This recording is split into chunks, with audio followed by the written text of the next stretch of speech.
Oh, welcome back, underdogs, misfits, and other little lunatics, to The Body, which is the book that Stand By Me was based on. So, let's get into it. Not so many sparkles today. I couldn't see. It was like, I think it was too much reflection. I had a hard time reading the first two chapters, so this shall be better. Anyway, Merry Christmas, everyone. Yep, we're coming to the end of 2025. I'm not heartbroken, are you? Anyway, let's go. Stud City by Gordon LaChance, originally published in Greenspun Quarterly issue 45, fall of 1970. Used by permission. March. Chico stands at the window, arms crossed, elbows on the ledge that divides upper and lower panes, naked, looking out beneath fogging the glass. A draft against his belly. Bottom right pane is gone, blocked by a piece of cardboard. Chico. He doesn't turn. She doesn't speak again. He can see a ghost of her in the glass, in his bed, sitting, blankets pulled up in apparent defiance of gravity. Her eye makeup has smeared into deep hollows under her eyes. Chico shifts his gaze beyond her ghost, out beyond the house. Raining patches of snow sloughed away to reveal the bald ground underneath. He sees last year's dead grass, a plastic toy, Billy's, a rusty rake. His brother Johnny's Dodge is up on blocks, the detired wheels sticking out like stumps.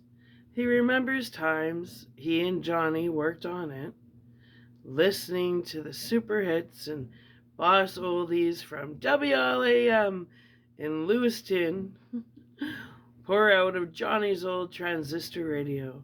A couple of times, Johnny would give him a beer. She's gonna run fast, Chico, Johnny would say.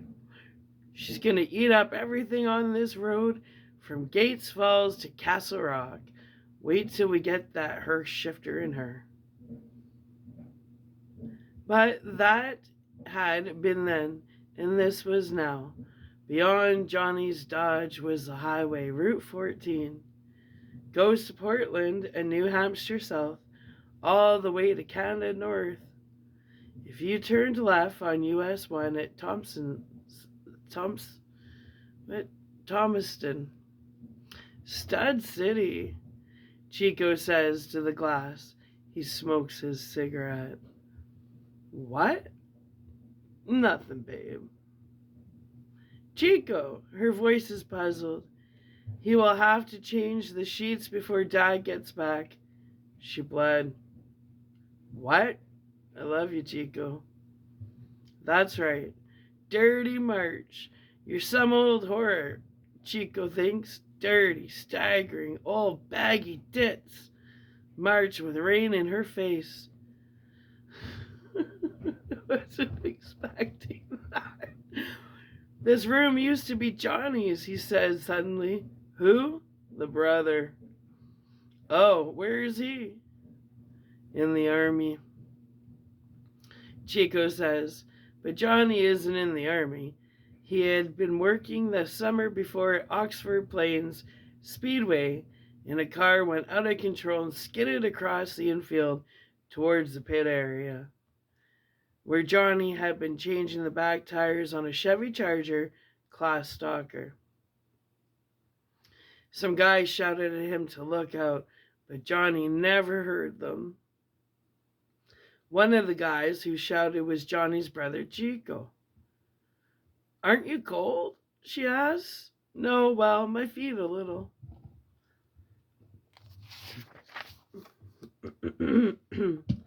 And he thinks suddenly, well, my God, nothing happened to Johnny. That isn't going to happen to you, too, sooner or later.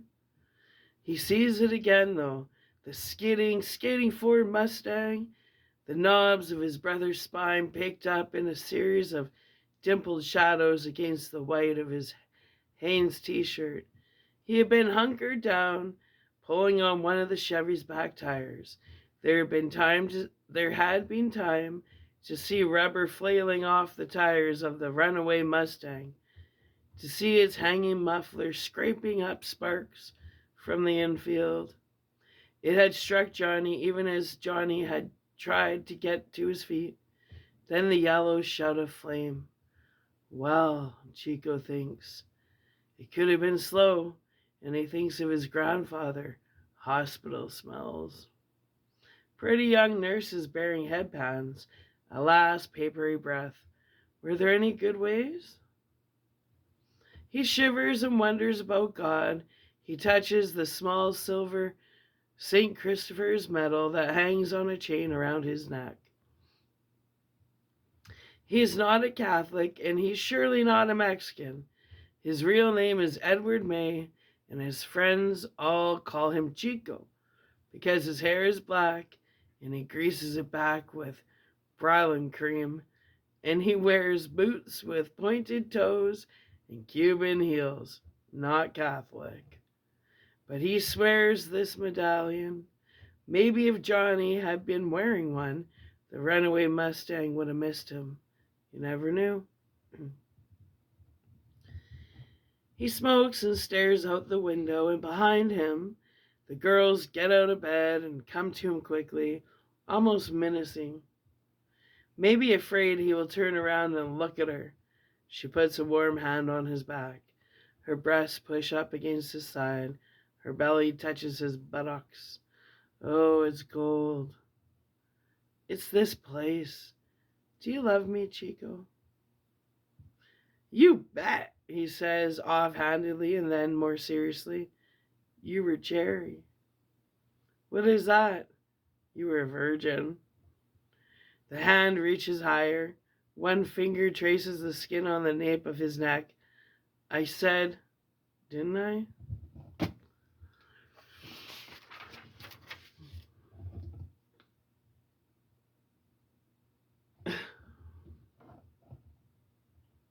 Was it hard? Did it hurt? She laughs. No, but I was scared. They watch the rain. A new Oldsmobile goes by on 14, spraying up water. Stud City, Chico says. What? That guy, he's going to Stud City in his new stud car. She kisses the place her finger had been touching gently, and he brushes at her as if she were a fly. What's the matter? He turns to her, his eyes flick down to his penis, and then up again hastily. Her arms twitch to cover herself, and then she remembers that they never do stuff like that in the movies, and she drops them to her sides again. Her hair is black and her skin is whiter than white. The color of her cream. Whoa. Her breasts are firm, her belly perhaps a little too soft. One flaw to remind Chico thinks that this isn't the movies. Jane? What? He can feel himself getting ready. Not beginning, but getting ready. It's all right, he says. We're friends. He eyes her deliberately, letting himself reach at her in all sorts of ways. When he looks at her face again, it's flushed. Do you mind me looking at you? No, Chico. She steps back, closes her eyes, sits on the bed and leans back, her legs spread. He sees all of her, the muscles, the little muscles on the insides of her thighs. They're jumping, uncontrolled. And this suddenly excites him more. than the taunt cones of her breasts, of the mild pink pearl of her cunt. Oh my God. Excitement trembles in him. Some stupid bozo on a spring. Love may be as divine as the poets say, he thinks, but sex is Bozo the clown, bouncing around on a spring. How could a woman look at an erect penis without going off into mad gales of laughter? The rain beats against the roof, against the windows, against the sudden cardboard patch blocking the glass less lower pane. He presses his. Right now I'm reading a poem. His hand against his chest, looking for a moment like a stage Roman about to orate. His hand is cold. He drops it to his side. Open your eyes. We're friends, I said. Obediently, she opens them. She looks at him. Her eyes appear violet now. The rainwater running down the window makes rippling patterns on her face, her neck, her breasts. Stretched across the bed, her belly has been pulled tight. She is perfect in her moment. Oh, she says, oh, Chico, it feels so funny. A shiver goes through her. She has curled her toes involuntarily. He can see the insteps of her feet. Her insteps are pink. Chico, Chico. He steps towards her. His body is shivering and her eyes widen. She says something, one word, but he can't tell what it is. This isn't the time to ask. He half kneels before her for just a second, looking at the floor with frowning concentration, touching her legs just above the knees. He measures the tide within himself. It pulls, its pull is thoughtless, fantastic. He pauses a little longer. The only sound in the tiny tick of the alarm is the tiny tick of the alarm clock on the bed table, standing brassy legged atop a pile of Spider-Man comic books. Her breath flutters faster and faster. His muscles slide smoothly as he dives upward and forward. They begin. It's better this time. Outside, the rain goes on, washing away the snow. A half hour later, Chico shakes her out of a light doze. We gotta move, he says. Dad and Virginia will be home pretty quick. She looks at his wristwatch and sits up. This time she makes no attempt to shield herself. Her whole tone, her body English, has changed. She has not matured, although she probably believes she has, or learned anything more complex than tying a shoe, but her tone has changed just the same. He nods and she smiles tentatively at him. He reaches for the cigarettes on the bed table. As she draws on her panties, he thinks of a line from an old novelty song. Keep playing till I shout through. Blue, play your diggery-do. Tie me, kangaroo, down by Rolf Harris. He grins. That was a song Johnny used to sing. It ended. He was tanned, or so we tanned his hide when he died. Clyde, and that it's hanging on the shed. Wasn't expecting that. Wow. She hooks her bra and begins buttoning her blouse. What are you smiling about, Chico? Nothing, he says. Zip me up.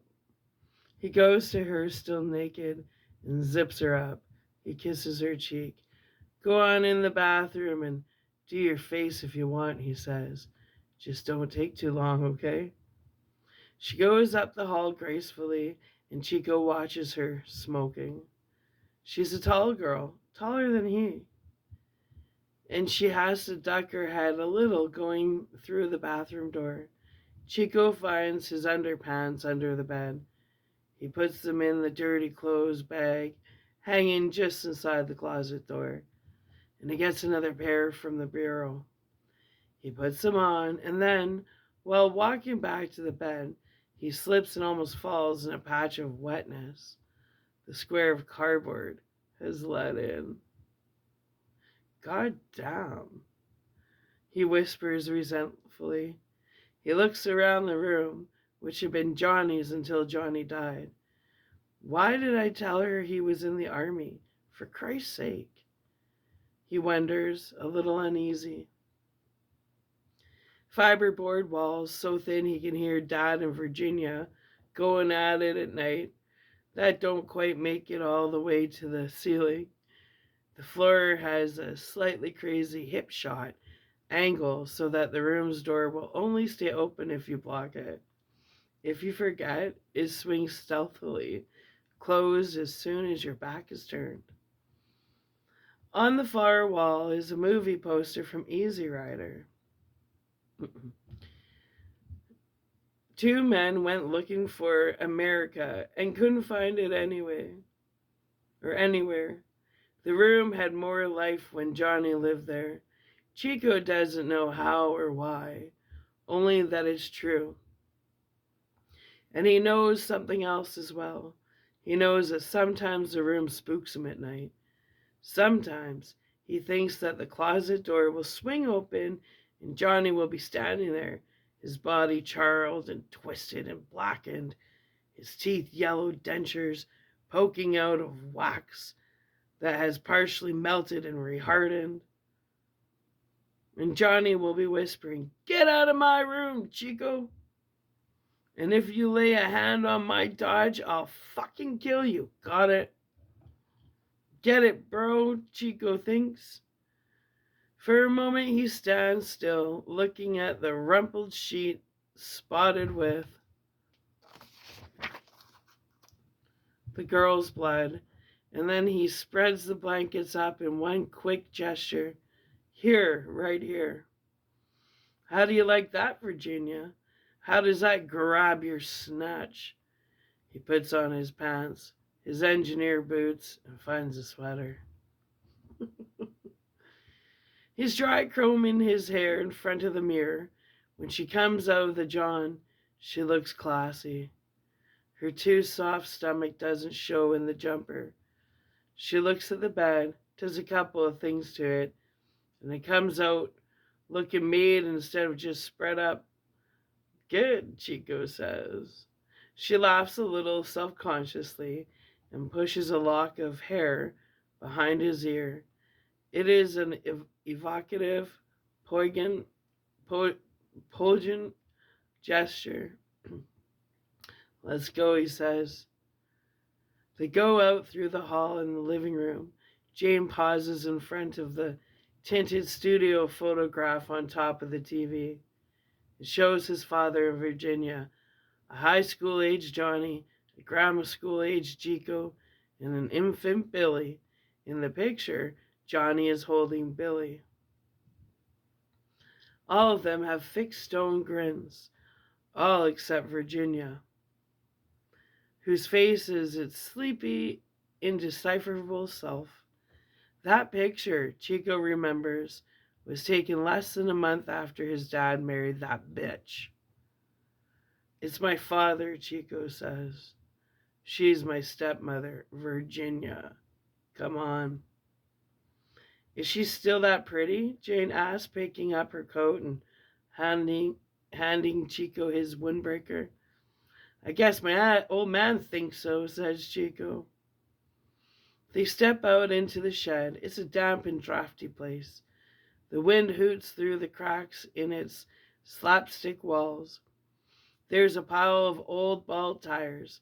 Johnny's old bike that Chico inherited when he was 10, and which he promptly wrecked. A pile of detective magazines, returnable Pepsi bottles, a greasy monolithic engine block, an orange crate full of paperback books, and old paint-by numbers of a horse standing on the dusty green grass. Chico helps her pick her Chico helps her pick her way outside. The rain is falling with disheartening steadiness. Chico's old sedan stands in a driveway puddle, looking downhearted. Even up on blocks and with a piece of plastic covering the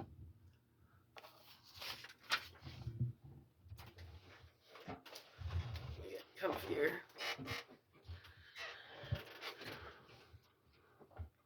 The place where the windshield should go. Johnny's Dodge has more class. Chico's car is a Buick. The paint is dull and flowered with spots of rust. The front seat upholstery has been covered with a brown army blanket. A large button pinned to the sun visor on the passenger side says, "I want it every day." There is a rusty starter assembly on the back seat. If it ever stops raining, he will clean it, he thinks, and maybe put it into the Dodge, or maybe not. The Buick smells musty, and his own starter grinds a long time before the Buick starts up. "Is it your battery?" she asks. "Just the goddamn rain, I guess." He backs out onto the road, flickering on the windshield wipers and pausing for a moment to look at the house. It is a completely unappetizing aqua color. The shed sticks off from it at a ragtag, double-jointed angle, tar paper and peeled-looking shingles. The radio comes on with a blare, and Chico shuts it off at once. There is the beginning of a Sunday afternoon headache behind his forehead. They ride past the Grand Hall and the volunteer fire department and Brownie's store. Sally Morrison's T-Bird is parked by Brownie's high-test pump, and Chico raises a hand to her as he turns off onto the old Lewiston Road. "Who's that?" "Sally Morrison. Pretty lady, very neutral." He feels for his cigarettes. She's been married twice and divorced twice. Now she's the town pump. If you believe half the talk that goes on in this shit-ass little town. She looks young. She is. Have you ever... He slides his hand up her leg and smiles. "No," he says. "My brother, maybe, but not me." I like Sally, though. She's got her alimony and her big white bird. She doesn't care what people say about her. It starts to seem like a long drive. The Androscoggin off to the right is slatty and sullen. The ice is all out of it now. Jane has grown quiet and thoughtful. The only sound is the steady snap of the windshield wipers. When the car rolls through the dips in the road, there is ground fog, waiting for evening when it will creep out of these pockets and take over the whole river road. They cross into Auburn, and Chico drives the cutoff and swings onto Minion Avenue. 4 lanes are nearly deserted, and all the suburban homes look packaged. They see one little boy in a yellow plastic raincoat walking up the sidewalk, carefully stepping in all the puddles. "Go, man," Chico says softly. "What?" Jane asks. "Nothing, babe. Go back to sleep." She laughs a little doubtfully. Chico turns up Keston Street and into the driveway on one of the package houses. He doesn't turn off the ignition. Come in and I'll give you cookies, she says. He shakes his head. I have to get back. I know. She puts her arms around him and kisses him. Thank you for the most wonderful time of my life. He smiles suddenly. His face shines. It is nearly magical. I'll see you Monday, Janie Jane. Still friends, right? You know we are, she says, and kisses him again. But when he cups a breast through her jumper, she pulls away. Don't, my father might see. He lets her go, only a little of the smile left. She gets out of the car quickly and runs through the rain to the back door. A second later, she's gone. Chico pauses for a moment to light a cigarette, and then he backs out of the driveway. The Buick stalls, and the starter seems to grind forever before the engine managed to catch. It is a long ride home. When he gets there, Dad's station wagon is parked in the driveway. He pulls in beside it and lets the engine die. For a moment, he sits inside silently, listening to the rain. It is like being inside a steel drum.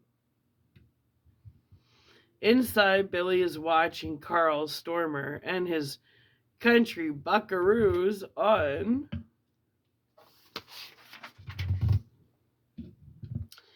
the TV set.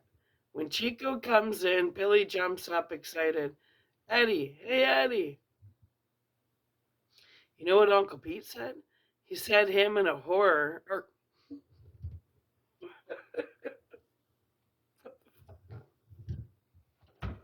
I need water. What the fuck?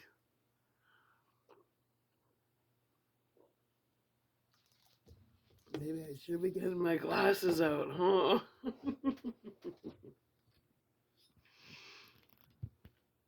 Okay. This hat is a little itchy. Merry Christmas. Okay. Let's try this again. Eddie. Hey, Eddie. You know what Uncle Pete said? He said him and a whole mess of other guys sank a Crut sub in the war. Will you take me to the show next Saturday? I don't know, Chico says, grinning. Maybe if you kiss my shoes every night before supper all week. He pulls Billy's hair. Billy hollers and laughs and kicks him in the shins. Cut it out now, Sam Mee says, coming into the room. Cut it out, you two. You know how your mother feels about the roughhousing. He has pulled his tie down and unbuttoned the top button of his shirt. He's got a couple 3 red hot dogs on a plate. The hot dogs are wrapped in white bread, and Sam Mee has put the whole old mustard right to them. Where you been, Eddie? At Jane's. The toilet flushes in the bathroom. Virginia. Chico wonders briefly if Jane has left any hairs in the sink, or her lipstick, or her bobby pin. You should have come with us to see your Uncle Pete and Aunt Anne, his father says. He eats a frank in 3 quick bites. You're getting to be like a stranger around here, Eddie. I don't like that. Not while we provide the bed and board. Some bed, Chico says. Some board. Sam looks up quickly, hurt at first, then angry. When he speaks, Chico sees that his teeth are yellow with French's mustard. He feels vaguely nauseated. Your lip. Your goddamn lip. You aren't too big yet, snot nose. Chico shrugs, peels a slice of Wonder Bread off the loaf standing on the TV tray by his father's chair, and spreads it with ketchup. In 3 months, I'm gonna be gone anyway. What the hell are you talking about? I'm gonna fix up Johnny's car and go out to California. Look for work. Oh, yeah, right. He is a big man, big in shambling way, but Chico thinks now that he got smaller after he married Virginia, and smaller again after Johnny died. And in his mind, he hears himself saying to Jane, "My brother, maybe, but not me." And on the heels of that, play your degree, do blue. You ain't never going to get that car as far as Castle Rock, let alone California. You don't think so? Just watch my fucking dust. For a moment, his father only looks at him, and then he throws the franc he has been holding. It hits Chico in the chest, spraying mustard on his sweater and on the chair. "Say that word again, I'll break your nose for you, you smartass." Chico picks up the franc and looks at it. Cheap red franc, smeared with French's mustard. Spread a little sunshine. He throws it back at his father. Sam gets up. His face the color of an old brick, the vein in the middle of his forehead pulsing. His eye connects with the TV tray, and it overturns. Billy stands in the kitchen doorway watching them. He's gotten himself a plate of franks and beans, and the plate has tipped and bean juice runs onto the floor. Billy's eyes are wide, his mouth trembling. On the TV, Carl Stormer and his country buckaroos are fearing through the long black veil at a breakneck pace. You raise them up best you can, and they spit on you, his father says thickly. That's how it goes. He gropes blindly on the seat of his chair and comes up with the half-eaten hot dog. He holds it in his fist like a severed phallus. The vision. Incredibly, he begins to eat it at the same time. Chico sees that he has begun to cry. They spit on you. That's just how it goes. Well, why in the hell did you have to marry her? He bursts out and then has to bite down on the rest of it. If you hadn't married her, Johnny would still be alive. That's none of your goddamn business. Sam May roars through his tears. That's my business. Oh, Chico shouts back. Is that so? I only have to live with her. Me and Billy, we have to live with her. Watch her grind you down. And you don't even know what his father says. And his voice is suddenly low and ominous. The chunk of hot dog left in his closed fist is like a bloody chunk of bone. What don't I know? Well, you don't know shit from Shinola, he says, appalled at what has almost come out of his mouth. You want to stop it now? His father says, or I'll beat the hell out of you, Chico. He only calls him that when he is very angry indeed. Chico turns and sees that Virginia is standing at the other side of the room, adjusting her skirt minutely, looking at him with her large, calm brown eyes. Her eyes are beautiful. The rest of her is not so beautiful, so self-renewing, but those eyes will carry her for years. Chico thinks and feels the sick hate come back. So he tanned his hide when he died, Clyde, and that's it hanging on the shed. She's got you pussy whipped, and you don't have the guts to do anything about it. All of this shouting has finally become too much for Billy. He gives a great wall of terror, drops his plate of franks and beans, and covers his face with his hands. Bean juice splatters his Sunday shoes and sprays across the rug. Sam takes a single step forward and then stops when Chico makes a curt beckoning gesture, as if to say, yeah, Come on, let's get down to it. What took you so fucking long? They stand like statues until Virginia speaks. Her voice is low, as calm as her brown eyes. Have you had a girl in your room, Ed? You know how your father and I feel about that. Almost as an afterthought. She left a handkerchief. What a bitch. He stares at her savagely, unable to express the way he feels, the way she's dirty, the way she shoots unerringly at the back, the way she clips in behind you and cuts your handstrings. You could hurt me if you wanted to, the calm brown eyes say. I know you know what was going on before he died, but that's the only way you can hurt me, isn't it, Chico? And only then if your father believed you. And if he believed you, it would kill him. His father lunges at the new gambit like a bear. Have you been screwing in my house, you little bastard? Watch your language, please, Sam, Virginia says calmly. Yeah, after she stirred the pot. What a conniving bitch.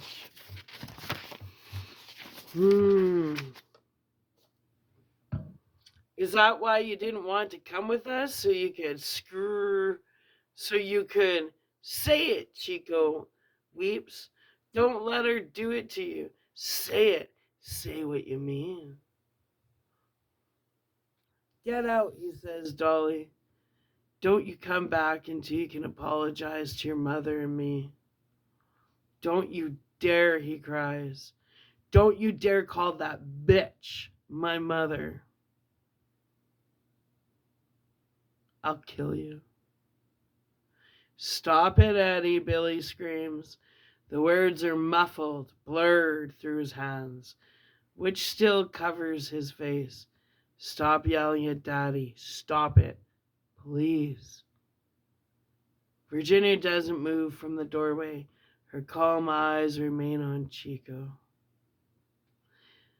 Sam blunders back a step, and the backs of his knees strike the edge of his easy chair. He sits down in it heavily and averts his face against a hairy forearm. I can't even look at you when you got words like that in your mouth, Eddie. You're making me feel so bad. She makes you feel bad. Why don't you admit it? He does not reply, still not looking at Chico.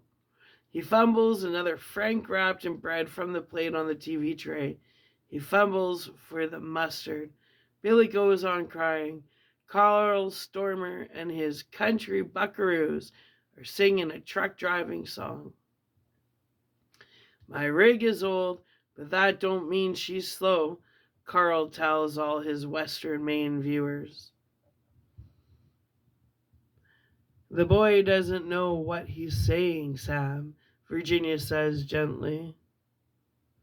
It's hard at his age. It's hard to grow up. She's whipped him. That's the end, all right? He turns and heads for the door, which leads first into the shed and then outdoors. As he opens it, he looks back at Virginia, and she gazes at him tranquilly when he speaks her name. What is it, Ed? The sheets are bloody. He pauses. I broke her in. He thinks something has stirred in her eyes, but that is probably only his wish. Please go now, Ed. You're scaring Billy. He leaves. The Buick doesn't want to start, and he is almost resigned.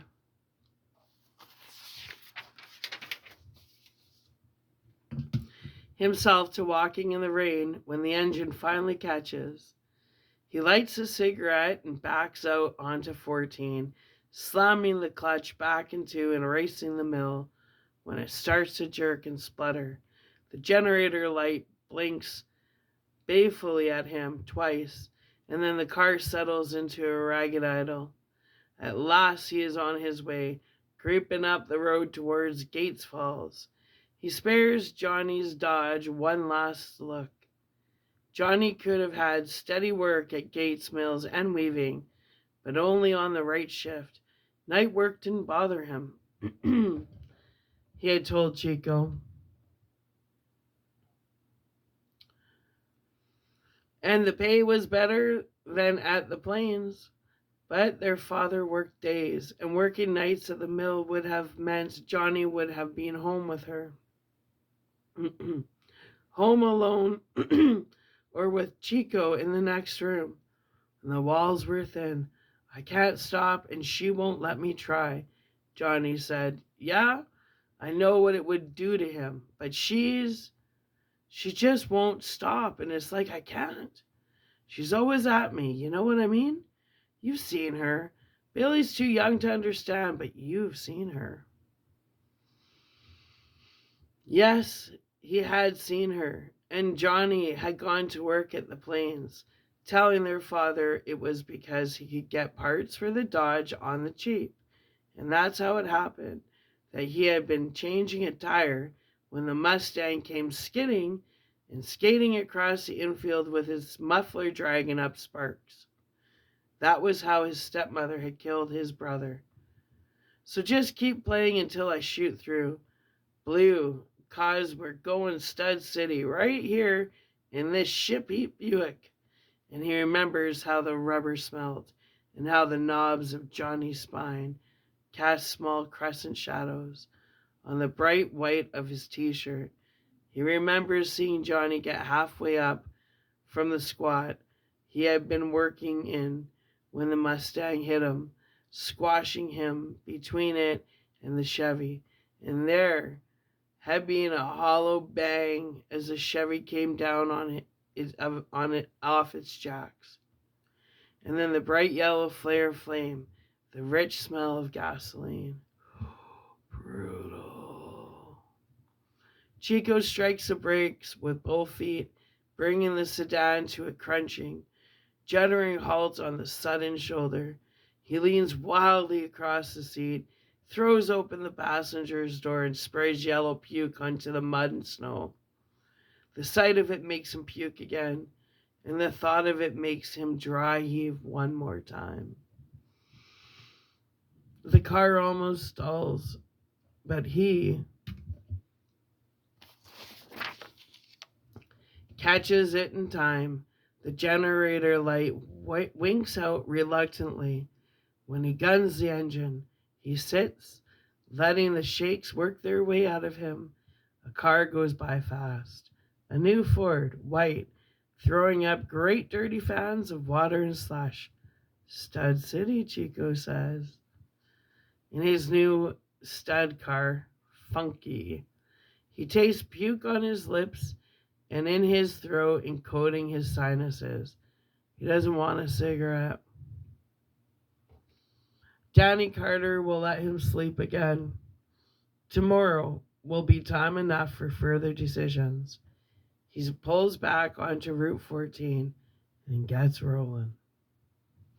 All right, we're going to end this video here, and then we're going to get into the next video and just keep continuing. Doesn't really have chapters. It's written different. It's different. So, underdogs, misfits, and other little lunatics, hope you're having a wonderful Christmas 2025.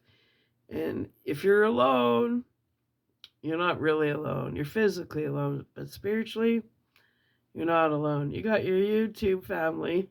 You just got to click on to one of our videos. You'll feel the love. Sending out lots of love. Anyway, I'm going to shut this video down and we're going to get into the next one. Love you.